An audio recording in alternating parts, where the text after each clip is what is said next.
Good morning everyone. Previous class में हमने job application के बारे में स्टडी किया था और उसमें हमारा जो टॉपिक था जॉब एप्लीकेशन का वो था application for the post of LDC. Okay, उसके लिए था। और आज हम फिर से एक जॉब एप्लीकेशन का स्टडी करेंगे और वो जॉब एप्लीकेशन जो है वो आपके सामने है और वो थोड़ा सा हम उसके हाई लेवल में जाकर स्टडी करेंगे। मीन्स वो एलडीसी का था और उससे जो अपर क्वालिफिकेशन वाले जॉब एप्लीकेशन होते हैं उसके बारे में हम स्टडी करेंगे। तो let's see the job application. Okay, तो इसमें देखिएगा, फर्स्ट ऑफ ऑल हमें क्वेश्चन के बारे में स्टडी करना है और क्वेश्चन के बारे में स्टडी करके और हमें ये पता लगाना है कि हमें जॉब एप्लीकेशन किस सब्जेक्ट के बारे में लिखना है। इजी है बिल्कुल। और हमें क्या करना है, इस चीज के बारे में थोड़ा सा ये ध्यान रखना है कि हमारे पास में पोस्ट क्या है। जिस पोस्ट के बारे में आप स्टडी करने जा रहे हैं या जिस पोस्ट के बारे में आप एप्लीकेशन लिखने जा रहे हैं उस पोस्ट की क्वालिफिकेशंस वगैरह जो हैं वो आपके माइंड में होनी चाहिए। बाकी और इसमें कोई मैटर ज़्यादा हार्ड वाला नहीं है, केवल आपको उसकी जो क्वालिफिकेशन है वो चेंज करनी है। और वो चेंज इसमें कहाँ करनी है, जब हम सीवी इसमें एनक्लोज करेंगे उसके बाद हमें जो है उसमें कुछ चेंजेस करना है। बाकी एप्लीकेशन जो सेम होता है, एक लेटर जो फॉर्मेट में होता है, लेटर के फॉर्मेट की तरह ही एक एप्लीकेशन का फॉर्मेट होता है और उसके अकॉर्डिंग ही हम जो है एप्लीकेशन लिखते हैं। तो एप्लीकेशन में और लेटर के फॉर्मेट में डिफरेंस नहीं है, डिफरेंस एक ही है और वो क्या है, लेटर में सीवी नहीं होता है, करिकुलम विटाई नहीं होता है, या यूं कह सकते हैं कंप्लीट बायोडाटा उसमें नहीं होता है। इसमें हम बायोडाटा जो है वो एप्लीकेशन के तुरंत बाद अलग से इसमें ऐड कर देते हैं। ओके, ये थोड़ा सा डिफरेंस होता है। तो आज हम जो है एक और जॉब एप्लीकेशन के बारे में स्टडी करने जा रहे हैं और जिसका क्वेश्चन यहाँ पर मेंशन किया हुआ है। Let's see the question of job application. Government senior secondary school Pilani requires guest faculty English lecturer. You are a postgraduate in English with B.Ed and eligible for the post mentioned. Okay, draft an application. तो हमें application कौन सा लिखना है, कैसा लिखना है, ये हमें ये बता देगा, क्वेश्चन बता देगा। आप यदि इस क्वेश्चन का ट्रांसलेशन करते हैं तो आपको ये ध्यान पड़ जाएगा कि हमें किस प्रकार का एप्लीकेशन लिखना है। तो यहाँ पर क्या लिखा हुआ है, government senior secondary school Pilani, ठीक है ना। तो राजकीय उच्च माध्यमिक विद्यालय पिलानी जो है उसको आवश्यकता है किसकी, उसको आवश्यकता है गेस्ट फैकल्टी, ये जो विद्यार्थी मित्र होते हैं, ठीक है ना, उनके लिए या उनके रूप में एक इंग्लिश लेक्चरर की आवश्यकता है, एक व्याख्याता की आवश्यकता है, इंग्लिश व्याख्याता की। और इसमें बता दें कि you are a post graduate, आप स्नातकोत्तर हैं, मींस एमए किए हुए हैं, किसमें, इन इंग्लिश में। इसके साथ में बीएड भी हैं आप, and eligible for the post mentioned, जो भी पोस्ट मेंशन की हुई है ऊपर बताएगी पोस्ट है कौन सी वाली, इंग्लिश लेक्चरर वाली। तो उसके लिए आप क्या हैं, एलिजिबल हैं। एलिजिबल का मतलब होता है योग्य, इस पोस्ट के योग्य हैं आप, और आपने एमए इंग्लिश से किया है और साथ में बीएड भी किया हुआ है। ड्राफ्ट एन एप्लीकेशन, अब हमें एप्लीकेशन को ड्राफ्ट करना है। तो ये क्वेश्चन स्टडी करने से आपको ये तो कंफर्म हो गया कि हमें एप्लीकेशन कौन सी तैयार करनी है, जॉब वाली तैयार करनी है। ओके, और उसके अकॉर्डिंग, जैसे जॉब वाली एप्लीकेशन का आपके माइंड में एक आइडिया आता है, उसके अकॉर्डिंग हमें उसका जो फॉर्मेट है वो भी ध्यान में होना चाहिए। जैसे लेटर आपने लिखा था, लेटर में अब जो है क्वेश्चन पढ़ते ही हमें उसके जो 5 पार्ट्स हैं उनका हमें ध्यान पड़ जाता था। तो यहाँ भी हमें वो 5 पार्ट्स के बारे में ध्यान तो रखना है। 5 पार्ट्स इसमें भी हैं, ये भी एक तरह से लेटर टाइप की एप्लीकेशन है, लेकिन इसमें और हम क्या ऐड करेंगे, वो हम ऐड करेंगे एक सीवी। ओके, बायोडाटा हम ऐड करेंगे उसमें। तो देखते हैं, फर्स्ट ऑफ ऑल हमें क्या लिखना है इसमें, ये भी लेटर टाइप एप्लीकेशन है, तो इसमें फर्स्ट ऑफ ऑल हमें लिखना है सेंडर एड्रेस। ओके, अब सेंडर एड्रेस इसमें लिखा हुआ नहीं है, तो मैंने आपको पहले भी बताया था कि सेंडर एड्रेस दिया हुआ नहीं होता है तो आपको अपनी तरफ से फ्रेम करके लिखना है, उसको बना के लिखना है। जैसे यहाँ पर लिखा हुआ है 141 तिलक नगर स्टेशन रोड पिलानी, ये सेंडर एड्रेस हो गया। इसके जस्ट बाद में जिस डेट को आप एप्लीकेशन लिख रहे हैं, ओके, या जिस डेट को एप्लीकेशन दे रहे हैं वो डेट आप मेंशन इसमें कर सकते हैं। जैसे यहाँ पे लिखा हुआ है 18 मई 2020। ओके, तो ये क्या हो गया, ये हो गया सेंडर एड्रेस। ओके, इसका अपन बार बार जो स्टडी कर रहे हैं और इसके अकॉर्डिंग हमें ये चीज भूलनी नहीं चाहिए कि एप्लीकेशन हो या लेटर हो उसमें हमें सेंडर एड्रेस डालना होता है। इसके जस्ट बाद में यहाँ लिखा हुआ है the principal government senior secondary school Pilani, ये हमारे पास में है रेसिपिएंट एड्रेस या रिसीवर एड्रेस। तो रिसीवर एड्रेस हमारे पास में ऑलरेडी यहाँ लिखा हुआ है। Okay, I hope you understood. तो यहाँ पर ये क्या है, ये हो गया अपना receiver address, receiver's address. Okay, इसके जस्ट बाद में हमारे पास में अगला जो स्टेप है अपना हमारा, वो स्टेप है पोस्ट का, कि कौन सी पोस्ट के लिए हमें एप्लीकेशन लिखनी है। इसका मतलब हमें ये चीज कहाँ डालनी है, ये हमें कहाँ मेंशन करनी है, ये एप्लीकेशन में मेंशन करनी है। अब एप्लीकेशन में तो मेंशन कर रहे हैं, पूरी एप्लीकेशन ही हमारे पास में, लेकिन इसके लिए हम अलग से जो है क्या टाइप करेंगे, या अलग से हमारा जो स्टेप होगा वो होगा सब्जेक्ट का स्टेप। फर्स्ट स्टेप क्या था, सेंडर एड्रेस का स्टेप था। सेकंड स्टेप क्या था, रिसीवर एड्रेस का स्टेप था। थर्ड स्टेप क्या है, सब्जेक्ट का स्टेप है। ओके, तो सब्जेक्ट के स्टेप में हमने क्या लिखा, application for the post of an English lecturer, एक व्याख्याता जो है इंग्लिश व्याख्याता, उसकी पोस्ट के लिए आवेदन। नेक्स्ट स्टेप हमारा क्या है, सैल्यूटेशन पार्ट का है। तो सैल्यूटेशन पार्ट में हमने क्या लिख दिया, सर। ओके, इसके बाद में सर के सामने जो भी लाइन है वो ब्लैंक रहेगी, बिल्कुल ब्लैंक रहेगी, उसमें हमें कुछ भी मेंशन नहीं करना है। ओके, तो यहाँ पर एक ये जॉब एप्लीकेशन की कॉमन लाइन है, ठीक है, कौन से वाली देखिएगा, this is with reference to your advertisement in the Dainik Bhaskar on May 18, 2000। ठीक है, ये एक कॉमन लाइन है। तो यहाँ पर आप किसी भी पेपर का नाम मेंशन कर सकते हैं, जैसे यहाँ पर मेंशन किया हुआ दैनिक भास्कर, तो यहाँ पर कोई सा भी नाम आप मेंशन कर सकते हैं। जो पेपर्स है उनके दो चार के नाम आपको ध्यान में होने चाहिए। फिर इसके बाद में ये क्या है, दिस इज विद रेफरेंस, ये संदर्भ है, इस संदर्भ के साथ आपके एडवर्टीजमेंट का एक संदर्भ है उसके साथ में। और ये एडवर्टीजमेंट कहाँ था, संदर्भ कहाँ मिला, इन दैनिक भास्कर। तो इन द दैनिक भास्कर जो समाचार पत्र है उसमें आपका ऐड जो है दिया हुआ था, उसके रेफरेंस के साथ में मैं यहाँ आवेदन कर रहा हूँ ऑन May 18, 2000, May 18 को या मई 18, उसके बाद जो भी सेशन होगा हम मेंशन कर देंगे। तो उसमें आपने एक ऐड डाला for the post of an English lecturer, एक इंग्लिश लेक्चर के लिए आपने जो है एक ऐड दिया था। तो मैं दैनिक भास्कर जो उसका रेफरेंस आपको दे रहा हूँ, और वो डेट कौन सी थी जिसमें ये एडवर्टीजमेंट आया था, May 18 थी। तो इसके बाद देखिएगा, I have recently completed my B.Ed with first division। जो भी एप्लीकेशन दे रहा है, जो भी एप्लीकेंट है यहाँ, वो एप्लीकेंट ये बोल रहा है कि I have recently completed, मैंने हाल ही में कंप्लीट किया है, पूर्ण किया है, my B.Ed with first division। B.Ed जो है फर्स्ट डिवीजन के साथ मैंने हाल ही में कंप्लीट किया है, ज़्यादा टाइम नहीं हुआ है मुझे। इसके अलावा besides I have been the gold medalist in Rajasthan university Jaipur. फिर अपनी ये थोड़ी सी क्वालिटी वो बता रहा है इसमें कि I have been the gold medalist, मैं गोल्ड मेडलिस्ट रहा हूँ, मीन्स स्वर्ण पदक जीता हुआ या स्वर्ण पदक विजेता कह सकते हैं आप, गोल्ड मेडलिस्ट वो मैं रहा हूँ इन राजस्थान यूनिवर्सिटी जयपुर, राजस्थान विश्वविद्यालय जयपुर में है, वहां पर मैं गोल्ड मेडलिस्ट रहा हूँ मेरी स्टडी के दौरान। तो इसके बाद में है कब रहा, 2017 में।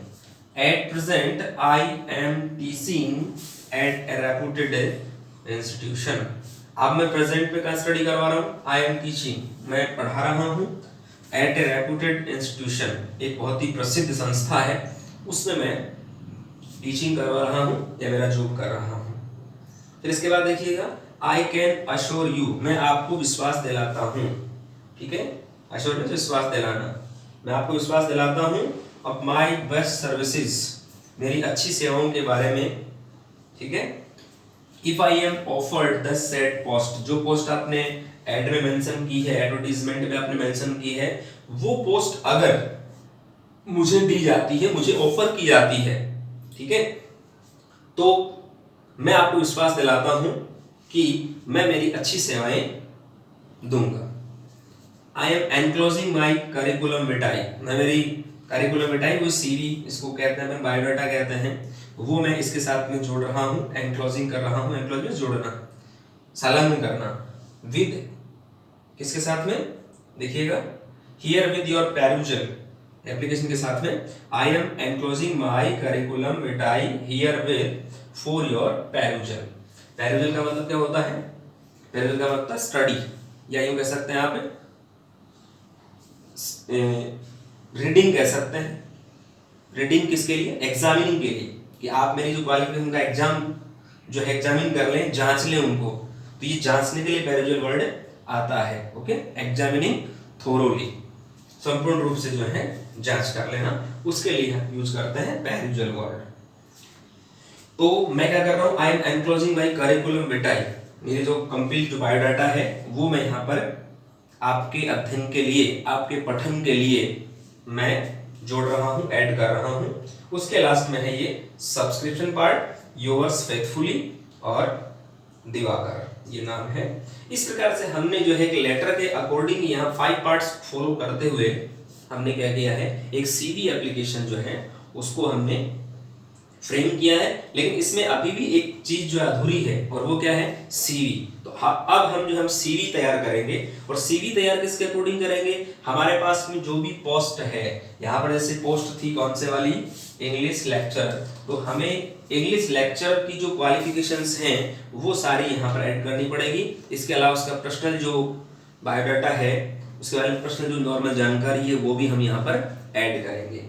तो आई होप ये आपको समझ में आ गया होगा। थोड़ा सा इसमें ग्रामेटिकल पोर्शन के बारे में आपको बता देता हूँ, ठीक है ना, ताकि आपको ये भी समझ में आए कि इसमें ग्रामेटिकल पोर्शन के रूप में कौन कौन से टेंसेस का यूज होता है, किस किस प्रकार के सेंटेंसेस जो है हमें यूज में लेने पड़ते हैं। तो ये करना या ये समझना मस्ट होता है।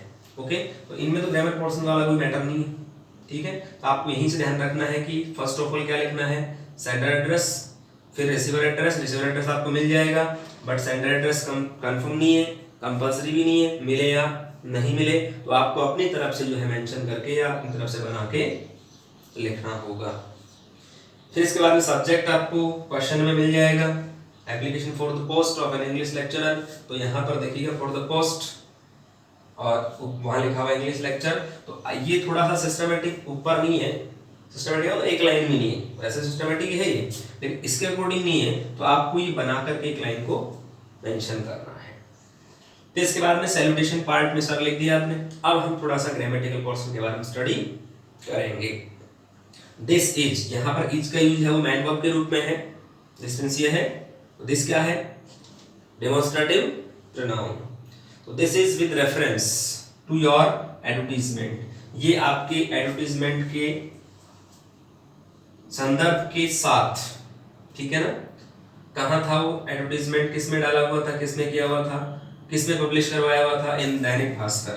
दैनिक भास्कर में आपने जो है एक ऐड डाला, और उसके रेफरेंस के साथ में मैं जो है for the post of an English lecturer, English lecture की पोस्ट के लिए यहाँ पर अप्लाई कर रहा हूँ इस रेफरेंस के साथ में। आई हैव रिसेंटली, अब देखिएगा यहाँ पर आई have recently, have recently, recently क्या है, एडवर्ब है। ओके, कौन सा टेंस का है, अब यहाँ पर ये प्रेजेंट परफेक्ट टेंस है, ठीक है। तो प्रेजेंट परफेक्ट में फर्स्ट पर्सन सिंगुलर के साथ में हैव का यूज होता है, प्लूरल के साथ में भी हैव का यूज होता है, और थर्ड पर्सन सिंगुलर उनके साथ में हैज का यूज होता है, और थर्ड पर्सन प्लूरल या सेकंड पर्सन उसके साथ में हैव का यूज होता है। तो यहाँ पर प्रेजेंट परफेक्ट टेंस है। मैंने हाल ही में कंप्लीट किया है my BEd with first division. My possessive case है यहाँ पर, और इसके जस्ट बाद में है I have recently completed my BEd with first division. तो प्रथम श्रेणी के साथ में मैंने बीएड है वो कंप्लीट किया है, अभी किया है। बिसाइड्स, इसके अलावा, ठीक है ना, इसके अलावा आई हैव बीन, अब यहाँ पर देखिएगा यहाँ भी प्रेजेंट परफेक्ट टेंस ही है, हैव के साथ में थर्ड फॉर्म लगा हुआ है। तो बीन क्या है, थर्ड फॉर्म है किसका, बी का, B E. Second form was या प्लूरल के लिए वर, और थर्ड फॉर्म बी। इस प्रकार से ये प्रेजेंट परफेक्ट है। तो I have been the gold medallist, मैं स्वर्ण पदक विजेता रहा हूँ इन राजस्थान यूनिवर्सिटी जयपुर, राजस्थान विश्वविद्यालय जयपुर में मुझे स्वर्ण पदक मिला हुआ है। कब? इन 2017। एट प्रेजेंट, वर्तमान में देखें यहाँ, I am teaching present continuous tense, am के साथ में वो फर्स्ट आईएनजी आ रहा है, और फर्स्ट पर्सन सिंगुलर के साथ में प्रेजेंट कॉन्टिन्यूअस में एम हेल्पिंग वर्ब का यूज किया जाता है, और कॉन्टिन्यूअस टेंस जितने भी उनमें भी वन आईएनजी कंफर्म आता है।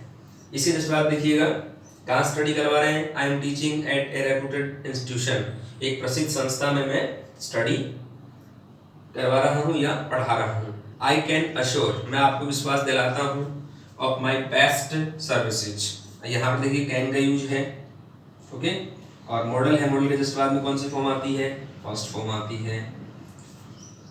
ये ऑब्जेक्टिव केस है, ऑफ माई बेस्ट सर्विसेज, मेरी अच्छी सेवाओं का जो है मैं आपको विश्वास दिला सकता हूँ। If I am offered the set post, if I am offered, यहाँ क्या है? कंडीशनल सेंटेंस है। आई एम ऑफर्ड, मुझे दिया जाता है या ऑफर किया जाता है, तो यहाँ पर प्रेजेंट सिंपल टेंस का पैसिव वॉइस है। वैसे एम के साथ वह फर्स्ट आईएनजी आता है, यहाँ देखो वह फर्स्ट आईएनजी है ना, लेकिन यहाँ पर क्या है? थर्ड फॉर्म है, इट मींस ये प्रेजेंट सिंपल टेंस का पैसिव वॉइस है।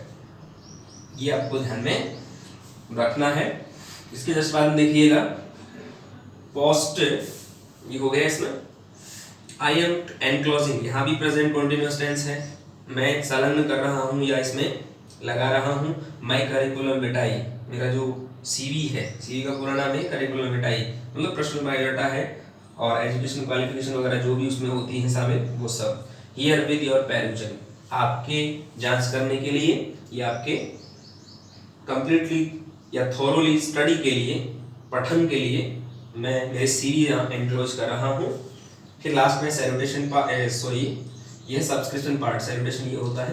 सब्सक्रिप्शन पार्ट में देखिएगा योर्स फेथफुली और दिवाकर। इस प्रकार से हमें जो है एक एप्लीकेशन को तैयार करना है, और फॉर्मेट वही लेटर वाला फॉर्मेट है, इसमें डिफरेंस वाली कोई बात नहीं है। नॉर्मल आपको चेंज करना है, और नॉर्मल अकॉर्डिंग टू सब्जेक्ट हमें चेंज कर देना है कि सब्जेक्ट में जो है किस पोस्ट के लिए आवेदन किया हुआ है या किस पोस्ट के लिए आवेदन अगला कर रहा है, इसके अकॉर्डिंग थोड़ा सा हमें क्या करना है, इसको चेंज करना है। तो ये बातें ध्यान में रखते हुए हमें जो है एक कंप्लीट जो एप्लीकेशन है उसको स्टडी करना होता है। तो यहाँ पर देखिएगा, अब हम तैयार करेंगे इसका सीवी।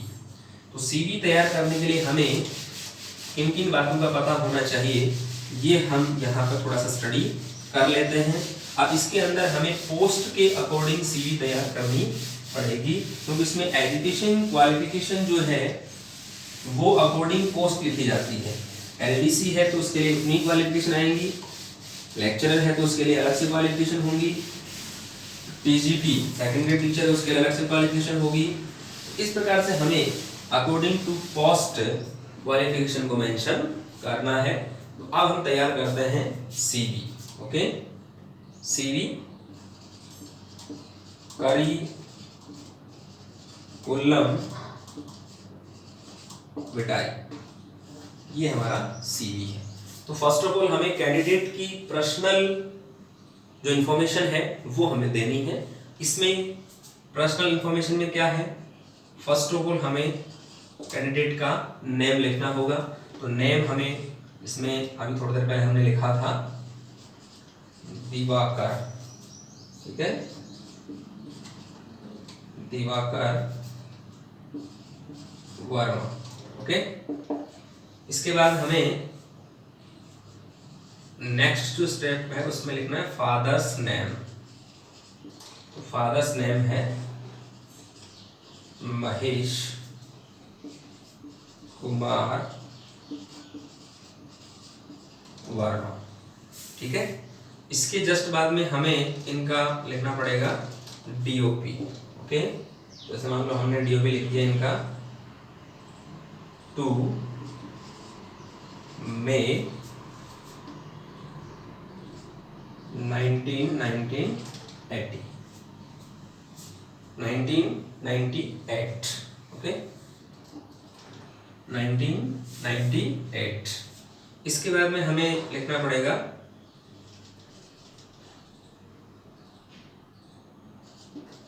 मैरिटल स्टेटस, ठीक है, क्या लिखना पड़ेगा, मैरिटल स्टेटस।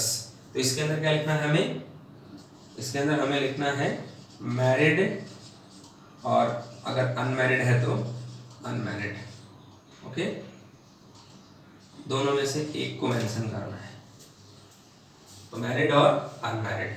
इसके जस्ट बाद में हमें इसमें मेंशन क्या करना है, इसमें आगे की जो जानकारी है उसके लिए हमें मेंशन करना है नेशनैलिटी। क्या मेंशन करना है, नेशनैलिटी, ओके। तो यहाँ पर हम क्या लिख देंगे, इंडियन। इस प्रकार से हमें जो है इन चीजों के बारे में थोड़ा सा स्टडी करना है। इसके जस्ट बाद में अब हम आते हैं इनकी एजुकेशनल क्वालिफिकेशन, एक्सपीरियंस जो है जॉब का उस पर, हॉबीज, ये चीजें हमें मेंशन करनी है। इसके जस्ट बाद में हमें लिखना है एजुकेशन क्वालिफिकेशंस, ये हमें मेंशन करनी है। तो एजुकेशन क्वालिफिकेशन में हमें एज ए पोस्ट सब कुछ मेंशन करना पड़ेगा, ठीक है। इसमें देखिएगा, अब फर्स्ट ऑफ ऑल इनका जो 10th है वो इन्होंने कहाँ से किया, जैसे मान लो इन्होंने किया RBSC से, ओके। इसके बाद में इसमें विद फर्स्ट डिवीजन, किसे किया, फर्स्ट डिवीजन, ओके। और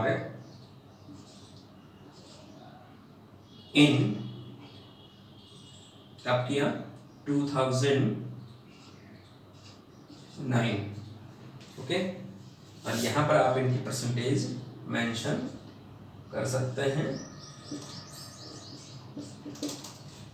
ओके। तो ये हमारी होगी फर्स्ट क्वालिफिकेशन कैंडिडेट की।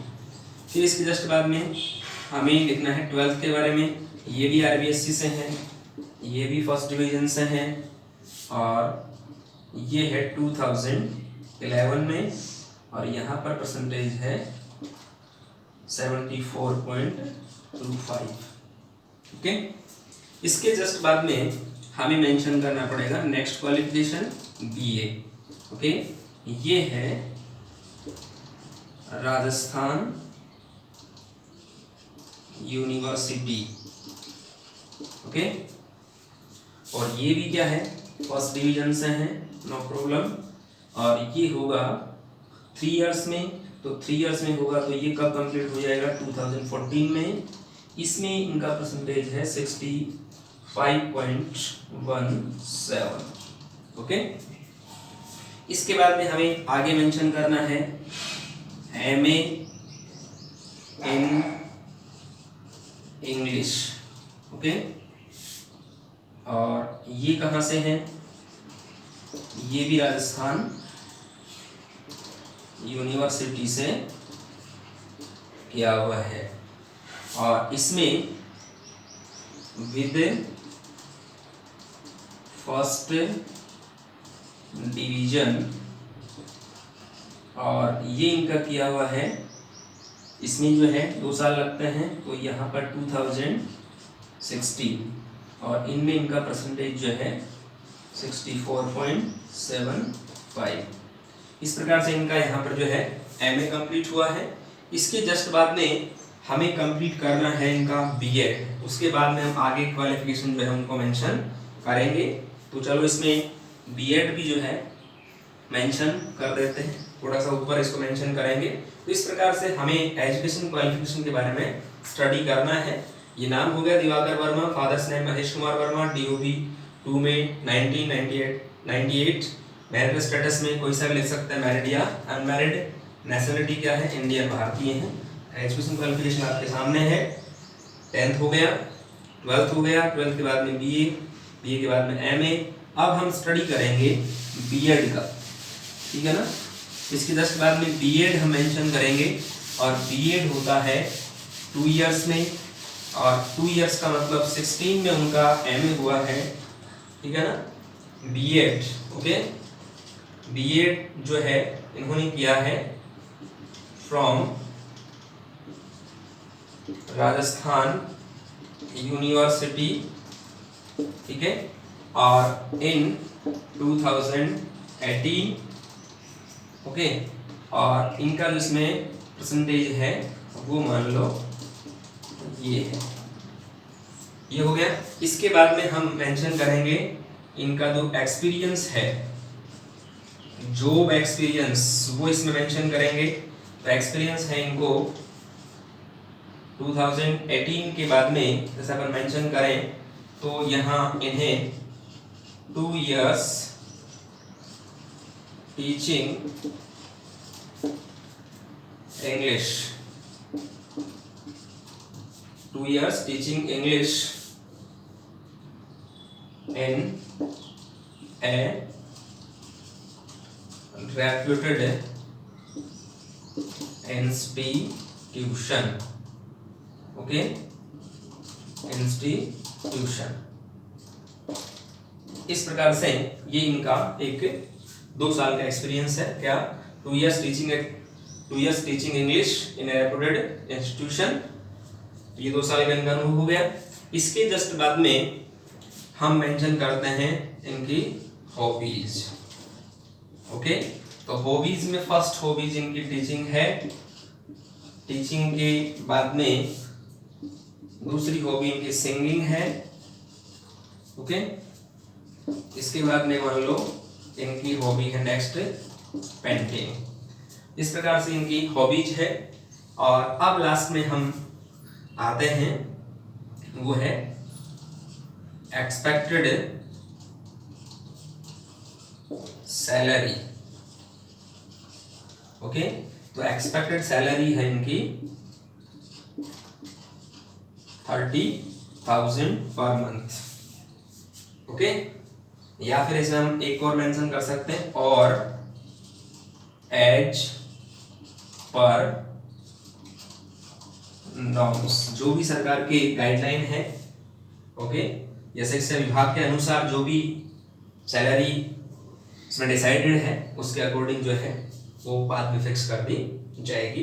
इस प्रकार से हमारे सामने एक पूरा जो सीवी है वो हमने उसका तैयार किया है।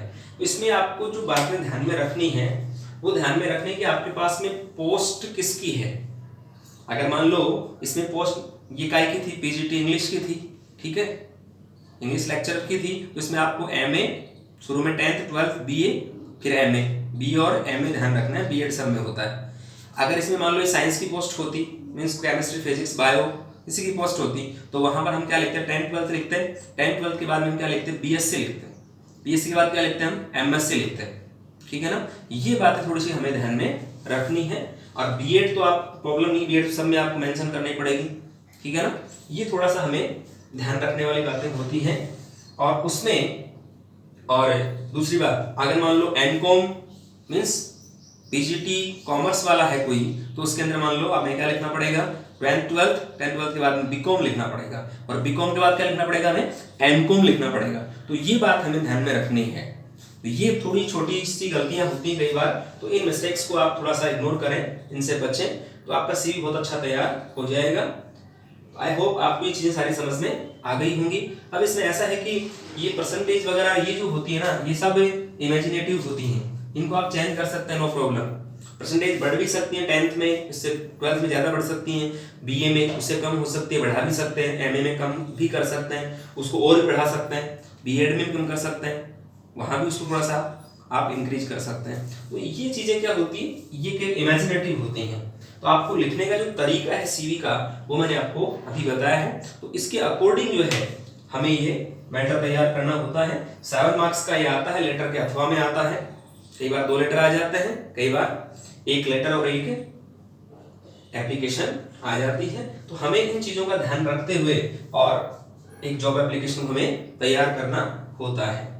तो ये बातें आपको ध्यान में रखनी है। और इस प्रकार से हमारा जो लॉन्ग कंपोजिशन है, वो लॉन्ग कंपोजिशन हमने लगभग जो है वो कंप्लीट कर लिया है। और आई होप आपने जो असाइनमेंट में मैंने कुछ मैटर दिया था आपको वो तैयार कर लिया होगा, तो उसको बार बार आप जो है वो रिवाइज करते रहें, तो शायद कोई प्रॉब्लम क्रिएट नहीं होगी। और सबसे बड़ी बात ये है कि आपको केवल और केवल क्वेश्चन जो है उसको डीपली स्टडी करना है। अगर आप क्वेश्चन को डीपली स्टडी करते हैं तो इसमें कोई प्रॉब्लम क्रिएट नहीं होती है। क्वेश्चन का आपने डीपली स्टडी नहीं किया है तो हमें प्रॉब्लम क्रिएट होती है। तो नेक्स्ट क्लास में हम नेक्स्ट टॉपिक के बारे में स्टडी करेंगे। तब तक thank you very much, have a nice day.